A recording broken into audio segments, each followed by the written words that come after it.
Hello, everyone. I got my hands on Van Richten's Guide to Ravenloft, and today we're talking about the Dark Powers, those unfathomable entities that are responsible, perhaps, for Ravenloft itself. These entities are unknowable because this is very much a horror setting. And if you know a thing, you kind of take the mystery and the scariness out of that thing. And very much this is how the dark powers function. They are seemingly undauntable. They cannot be reasoned with. They have an agenda that cannot be known.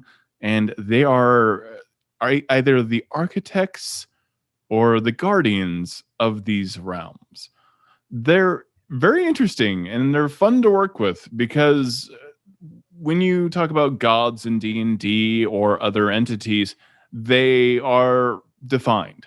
I like the dark powers in Ravenloft not being defined really by anyone. They're just more sinister by being this kind of amorphous entity or series of entities that exist. Now, there are a number of secrets that you can decide to use with the dark powers as described by Van Richten's guide. And they do mention that, you know, some societies whisper of gods that might actually be part of the dark powers or a god, in fact, but largely it's left unknown and up to the dungeon master ultimately as well. I think it's more fun never knowing anything about them.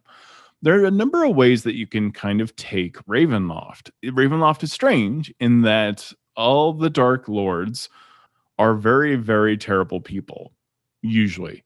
And they also don't necessarily, and actually very often do not know that they are dark lords at all.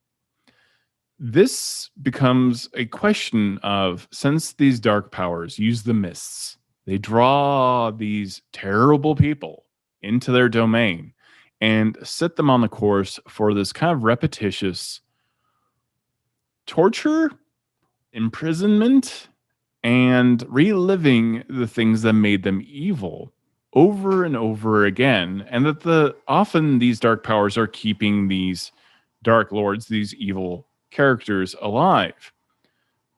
Does beg the question, are these in fact evil architects? Are these entities that are cultivating a who's list of who's the most evil in all of the D&D multiverse for some dark purpose later on? Are they using these dark lords to perhaps torture innocent people? That's completely possible. Another take is that they've gathered these beings to be punished, to be separated from the rest of the D&D multiverse, to be imprisoned, to keep other people safe. That is entirely plausible as well. Somewhat, they describe them as amoral guardians. They've taken these incredibly dangerous individuals, Strahd, Zaylin, and imprisoned them away from the rest of the D&D multiverse because they've deemed them to be such a terrible threat. That's another way of looking at that. Certainly, it's a very dark take on the notion of being a guardian, for sure. And another perspective is that the dark powers are they themselves undying remnants of perhaps dark gods that have existed before, or that they're connected through like some type of magical artifact like sarcophagi or something like that. There's some kind of trace power that exists, and that's what these things are. Maybe they're not even intelligent. Maybe they are just, again, remnants of gods, of artifacts, of some specific device in the universe. Whatever the cause of the dark powers are, it is, again, very much up to the dungeon master, and they are very obscure. And I think that's a key thing to any kind of horror. And I think that's why I'm kind of in love with the dark powers. I think the failure of a lot of stories, ultimately, and a lot of plot lines, often when it comes to horror, is when they explain everything to you. I don't like everything to be explained. I like the mystery. And that mystery also comes from what your players think as well. When you're a dungeon master and you're running the dark powers, I think it's important to remember that I've seen so many movies and books that I've read where there was this big mystery and I couldn't wait to find out what it was. And then ultimately you find out and you're kind of let down because you had a different idea in your head. And to you, your idea was cooler. I expect, and for me as well as a player, that's kind of the magic of Ravenloft, is you have this own idea perhaps in your head that's been cultivated either through play or through reading this book of what these dark powers are. And when you kind of lift the veil on things, it's not nearly as fun as the imagining of it.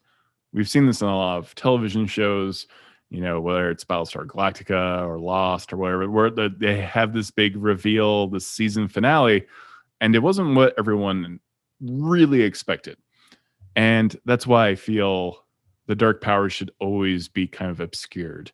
It does inform how you treat them, I think, and also how you handle when the dark powers give dark gifts.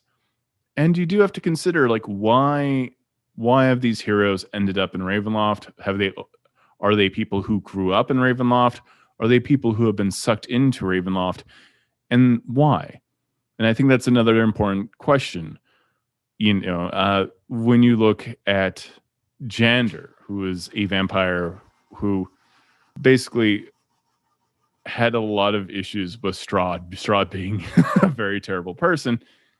He ultimately came to blows with Strahd, becoming an enemy of Strahd for various reasons in the books. And he was sent there to be in opposition to Strahd in Ravenloft. I think often heroes are brought into Ravenloft to be in opposition to the Dark Lords, to cause not necessarily direct immediate conflict with them, but to work against their aims, against their goals in some way. And that's the fun of that. And thinking about why the dark powers are bringing these people in is a good thing for a dungeon master to consider, and what type of domain lord they're going to face. And so that's basically a little bit of my take on the dark powers themselves and how I feel about them. As a player, I would never, ever, ever want it to be explained who the dark powers are. I think that would ruin the mystery and the fun. And I like the idea that they've outlined kind of, hey, here's a couple of ways that you can outline, you can decide, at least to yourself, how the dark powers work. But that's generally how I like to play the dark powers myself. And I really appreciate this section, them kind of outlining how they function in this very weird domain of dread that is also a part of the plane of shadow. Yeah, so that's the dark powers. Thank you so much for watching this video. If you want to buy Van Richten's guide to Ravenloft, you can check out the description in this video and click on the Amazon affiliate link. If you want to support more videos like this, you can always like and subscribe and share. Thank you so much for watching. Have a great day.